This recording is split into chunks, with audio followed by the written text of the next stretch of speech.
Hello, happy Easter, friends. Since this thing is halfway to a podcast anyway, it's like an audio format. It's fine, You don't all need to see me just sitting there talking or whatever.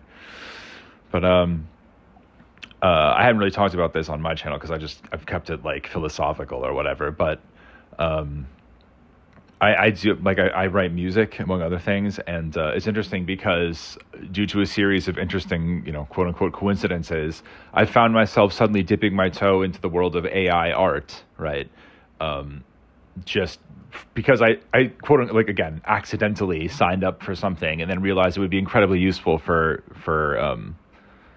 this thing that I'm doing, right? Because now, like, just for example, I can generate an image for every track on an album, right? Like, would I rather have an artist to do every single one? Yeah, probably I would. But interestingly enough, this, like, art has become so cheap, right? Well, not art, images have become so cheap that I can create as many as I want, right? And so as I update my songs, because part of my conceit is I release the versions of the song as I go so people can, like, see the progress or whatever, see my thought process and, like, what I add, I can literally update that image, right? I can have the computer try to crank out another 12 images or whatever, be like, oh, is any of these better than the last one, right?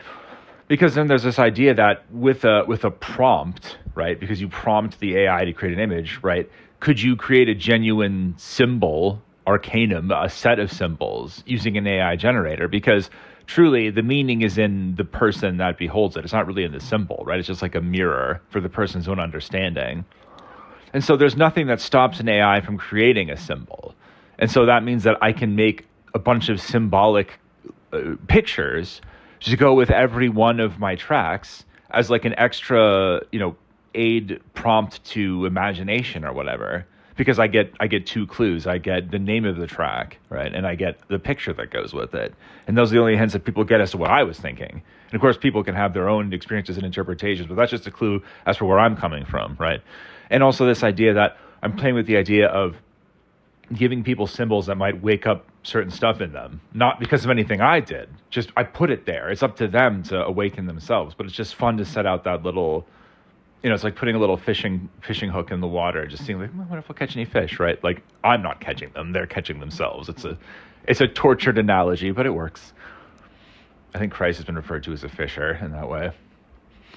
Anyway, I guess that's appropriate, given that it's Easter.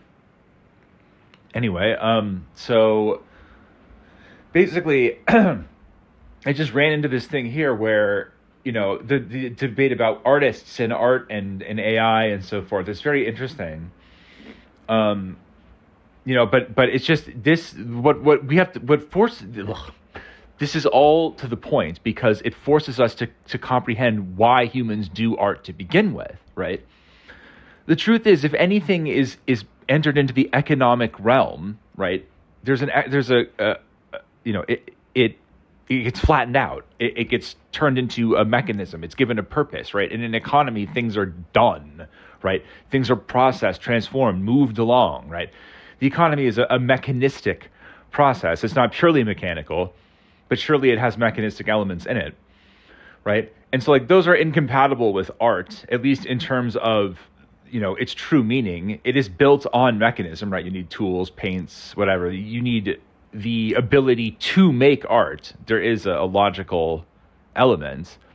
But humans don't do art because it's logical, right? Nor do they do art, like, for money.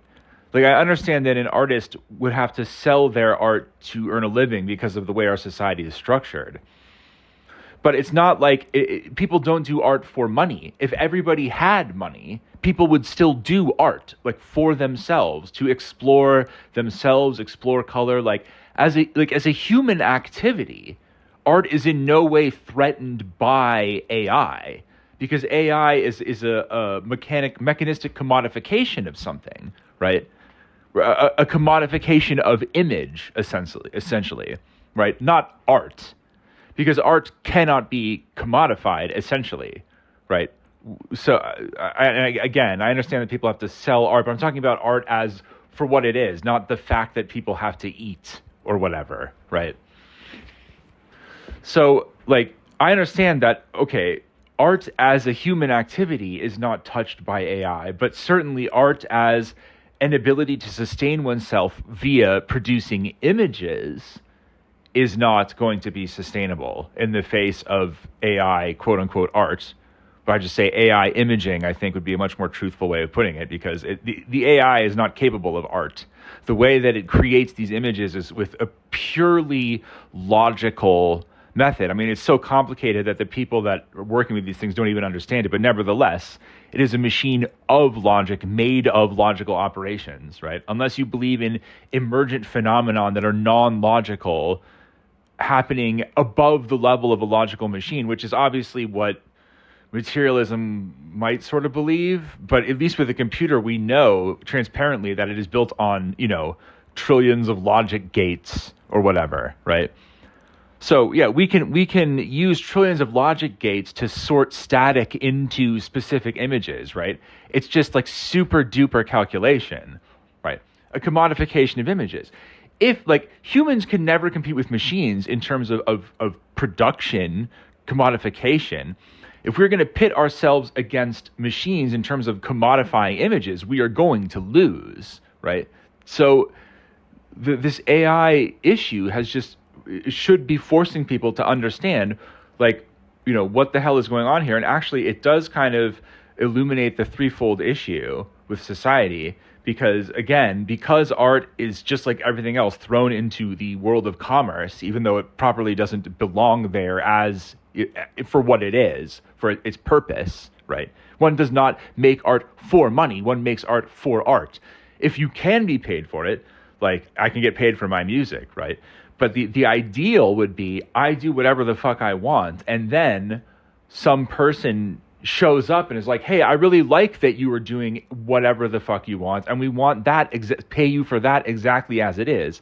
That kind of, quote unquote, happy accident is like the only natural way that you can do true art and still kind of be paid for it.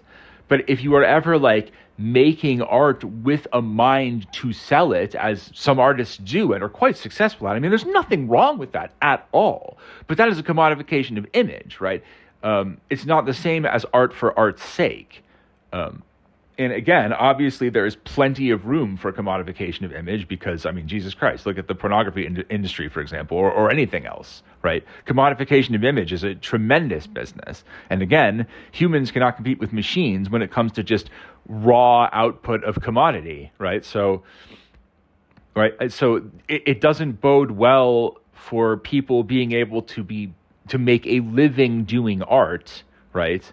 But like properly speaking, people shouldn't be making a living from art. They should be doing art for art's sake, and their living has nothing to do with that whatsoever, right? I mean, this is why we essentially have to pay people just for being human, as opposed to like for some reason, because as soon as you pay humans for some reason, it becomes a problem, right? It has to just be like gift. Like it has to start with pure gift, because anything else impacts their freedom, and then the whole thing is just out the window. Right? There has to be that moment of just absolute gift, and that's how it would have to start. Anyway, I'm rambling a bit, but it's just intriguing thoughts.